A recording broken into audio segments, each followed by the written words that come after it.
بسم الله الرحمن الرحيم. اهلا بيكم في فيديو جديد على قناتي، قناه مطبخ ماما ادري. معايا النهارده مشبك في 10 دقايق بس، مفيش اكتر من كده.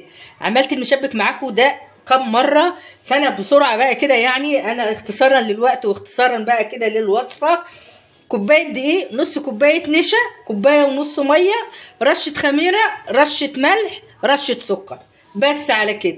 والشربات بقى انتوا عارفينه وعارفين طريقته وعارفين كمان عمايله. وبسرعه عايزين حاجه حلوه، عملنا شويه المشبك دول في كوبايه ونص، وكلنا نصه كمان، يعني ده اللي فاضل، يعني كلنا وشبعنا وخلصنا، وده اللي فاضل من المشبك اللي احنا عملناه في 10 دقايق بس.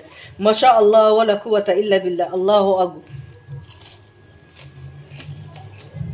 مقرمش وجميل، تحفه، حاجه كده ما خدتش مننا وقت وطلع طعمها جميل جدا، تحفه ما شاء الله ولا قوه الا بالله.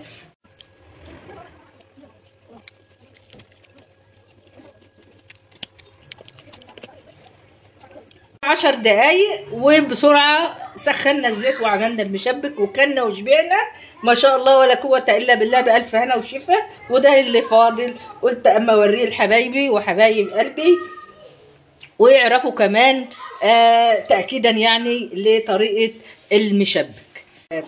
ما تنسوش اللايك الجميل بتاع ماما قدرية والاشتراك على القناة وتفعيل زر الجرس عشان يوصلكم كل جديد من مطبخ ماما قدرية.